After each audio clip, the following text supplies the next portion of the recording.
नमस्कार दोस्तों, स्वागत है आपका हमारे चैनल धर्मो रक्षिता रक्षिते में। आज हम आपको जीवन की एक सीख देने वाली कहानी सुनाएंगे। एक दिन की बात है, एक साधु गांव के बाहर वन में स्थित अपनी कुटिया की ओर जा रहा था। रास्ते में बाजार पड़ा। बाजार से गुजरते हुए साधु की दृष्टि एक दुकान में रखी ढेर सारी टोकरियों पर पड़ी। उसमें खजूर रखे हुए थे। खजूर देखकर साधु का मन ललचा गया। उसके मन में खजूर खाने की इच्छा जाग उठी, किंतु उस समय उसके पास पैसे नहीं थे। उसने अपनी इच्छा पर नियंत्रण रखा और कुटिया चला गया। कुटिया पहुंचने के बाद भी खजूर का विचार साधु के मन से नहीं निकल पाया। वो उसी के बारे में ही सोचता रहा। रात में वो ठीक से सो भी नहीं पाया। अगली सुबह जब वो जागा तो खजूर खाने की अपनी इच्छा की पूर्ति के लिए पैसे की व्यवस्था करने के बारे में सोचने लगा।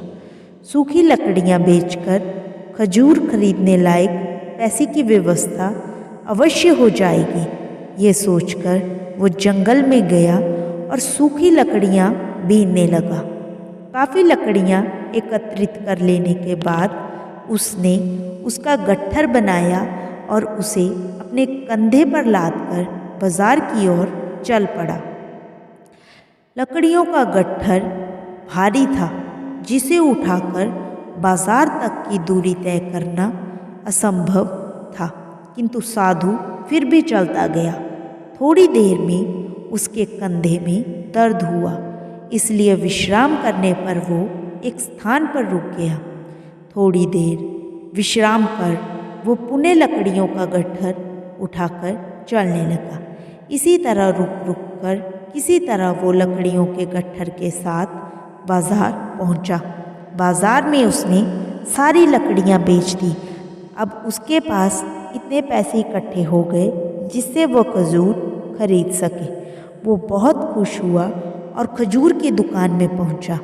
सारे पैसे से उसने खजूर खरीद लिए और वापस अपनी कुटिया की ओर चल पड़ा।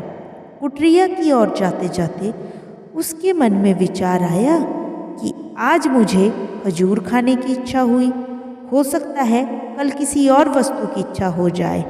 कभी नए वस्त्रों की इच्छा जाग जाएगी तो कभी अच्छे घर की, कभी स्त्री और बच्चों की तो कभी धन की। मैं तो साधु व्यक्ति हूँ, इस तरह से तो मैं अपनी इच्छाओं का दास बन जाऊँगा। ये विचार आते ही साधु ने खजूर खाने का विचार त्याग दिया। उस समय उसके पास से एक गरीब व्यक्ति गुजर रहा था।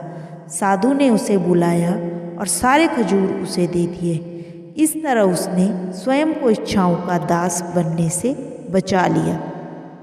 दोस्तों, यदि हम अपनी हर इच्छाओं के आगे हार जाएंगे तो सदा के लिए अपनी इच्छाओं के दास बन जाएंगे। मन तो चंचल होता है, उसमें रह रहकर इच्छाएं उत्पन्न होती रहती हैं, जो उचित भी हो सकती हैं और अनुचित भी। ऐसे में इच्छाओं पर नियंत्रण रखना बहुत ज़रूरी है। सोच विचार कर इच्छाओं के आकलन के उपरांत ही उनकी पूर्ति के लिए कदम बढ़ाना चाहिए, तभी जीवन में हमें सफलता प्राप्त होगी। हमें इच्छाओं का दास नहीं बनाना है, बल्कि इच्छाओं को अपना दास बनाना है। दोस्तों, अगर आपको हमारी ये कहानी पसंद आई हो तो हमारे वीडियो को लाइक करें और हमारे चैनल को ज़रूर सब्सक्राइब करें। राधे राधे।